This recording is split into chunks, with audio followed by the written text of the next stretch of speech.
लालपुर गांव में रामचंद्र नाम का एक व्यापारी रहता था। उसकी कपड़ों की दुकान थी और उसकी दुकान पर 3 नौकर थे।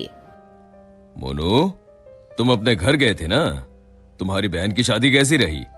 बहुत अच्छे से हो गए मालिक। अगर आपने पैसों की मदद नहीं की होती तो पता नहीं क्या होता। ये तो सब ऊपर वाला करता है, मैं तो सिर्फ जरिया हूँ। रामचंद्र बहुत दयालु था और सबकी मदद किया करता था। मोनू भाई, सेठ जी कितने अच्छे हैं। मुझे भी माँ के इलाज के लिए कुछ पैसे चाहिए। मदद नहीं, बस एडवांस दिलवा दीजिए ना। अरे तुम खुद ही कह दो ना सेठ जी से, सेठ जी मना नहीं करेंगे। सबको इतनी आसानी से पैसे देते हैं? जरूर इस सेठ के पास बहुत ज्यादा पैसा है। अगर मैं कभी कुछ चुरा लूं तो इस सेठ को पता भी नहीं चलेगा और मैं माला माल हो जाऊंगा। एक दिन रामचंद्र जी को हाथ में चोट लग जाती है। उनका हाथ सूज जाता है तो वो अपनी हीरे की नई अंगूठी उतारकर दराज में रख देते हैं और भानु वो देख लेता है। अब तेरी किस्मत बदलने वाली है भानु बेटा। अगर ये हीरे की अंगूठी तेरे हाथ लग गई ना तो ये लहंगा चोली के चक्कर में नहीं पड़ना पड़ेगा। अपनी भी एक दुकान होगी, तू भी दिन भर सेठ की कुर्सी पर बैठा रहेगा, तेरे आगे पीछे नौकर चाकर घूमेंगे। सोचते सोचते भानु सपने देखने लगता है। उसे ये सब दिखाई देने लगता है। ओ भानु, क्या सोच रहा है? चल खाना खाने चलते हैं, सेठ जी भी आराम कर रहे हैं। तुम लोग जाओ यार, मेरा मन नहीं है। क्यों? तेरी तबीयत तो ठीक है ना? हाँ भाई, मेरी तबीयत एकदम दुरुस्त है, बस कुछ करने का मन नहीं है। चल ठीक है, हम खाना खा के आते हैं। जैसे ही लोग बाहर जाते हैं, भानु मौका देखकर अंगूठी निकाल लेता है।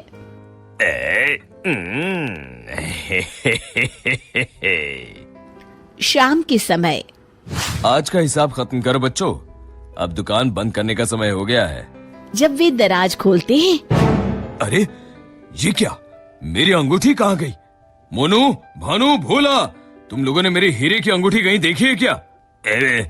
कौन सी अंगूठी मालिक? क्या हुआ मालिक? अब कुछ नहीं, अब कल सुबह मिलते हैं। रामचंद्र रात भर सोचते रहते हैं। अगली सुबह। आज दुकान को दुल्हन की तरह सजाओ, हर आने जाने वाले का मुंह मीठा करवाओ, आज बड़ी खुशी का दिन है। ऐसी क्या बात है सेठ जी? दरअसल कई सालों पहले एक दिन मुझे एक हीरे की अंगूठी मिली। मैं उसे उठा के घर ले आया। उसी रात मुझे सपने में आकर एक बाबा ने श्राप दिया कि तूने पैसों के लालच में जो अंगूठी उठाई है, अब वही तेरा नुकसान करवाएगी। जब से वो अंगूठी मेरे पास थी, मुझे कहीं न कहीं घाटा होता रहता था। घर में कोई न कोई बीमार होता रहता था।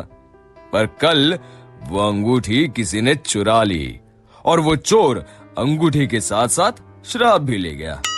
पर अगर ऐसा ही था तो आपने वो अंगूठी फेंक क्यों नहीं दी सेठ जी? अरे बाबा जी ने कहा था कि न मैं उसे फेंक सकता हूँ, ना ही किसी को दे सकता हूँ। बस मुझे इंतजार करना है कि कोई स्वेच्छा से वो अंगूठी मुझसे ले ले। तो क्या आपका श्राप मुझे मेरा मतलब उस चोर को लग जाएगा? बिल्कुल। अब वो बेचारा ना अंगूठी फेंक सकता है, न किसी को दे सकता है। वैसे एक उपाय है। क्या उपाय सेठ जी? अरे तुम्हें क्या करना भानु भैया, अब चोर जाने और उसकी किस्मत। तू चुप कर, मैं तो ऐसे ही जानना चाहता हूँ। हाँ, क्यों नहीं, क्यों नहीं। दरअसल अगर पूर्णिमा की रात को चोर हमारी दुकान के पीछे वाले बरगद के नीचे अगर अंगूठी गाड़ दे तो वो श्राप से बच जाएगा। तो आपने क्यों नहीं ऐसा किया सेठ जी? तू मेरी जान ले ले। अरे भाई, मुझे ये उपाय अभी पता चला। कल पूर्णिमा है, कल मैं उस अंगूठी को गाड़ने वाला ही था। लो, कर लो बात, अब तो चोर गया काम से। भानु पसीना पसीना हो जाता है। रामचंद्र अगली रात बरगद के पीछे छुपकर बैठ जाते हैं। तभी उन्हें एक परछाई आती हुई दिखती है। जैसे ही वो परछाई पेड़ के नजदीक आकर गड्ढा खोदने लगती है, रामचंद्र जी सामने आ जाते हैं।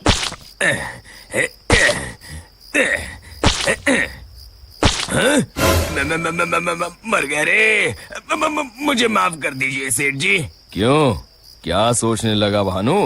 माफ कीजिए, मैं हाथ जोड़ता हूँ, आपके पैर पकड़ता हूँ, मुझे माफ कर दीजिए। मुझे इस शराब से मुक्ति चाहिए। ये क्या अगड़म बगड़म बोल रहा है? शराब से मुक्ति चाहिए तो प्रायश्चित कर और कसम खा, आज के बाद कभी चोरी नहीं करूंगा। नहीं नहीं नहीं नहीं नहीं करूंगा मालिक, मुझे पुलिस को मत सौंपिएगा, चाहे नौकरी से निकाल दीजिए। मैं कल ही चुपचाप गांव छोड़ के चला जाऊंगा। मैं नया काम देख लूंगा और कभी चोरी नहीं करूंगा। वादा? वादा मालिक, वादा। अरे भाई, अगर तुम वफादारी की कसम खाओगे तो मैं तुम्हें काम छोड़कर कैसे जाने दे सकता हूँ? आप सच में महान है मालिक, आप सच में महान है। महान तो वो ऊपर वाला है।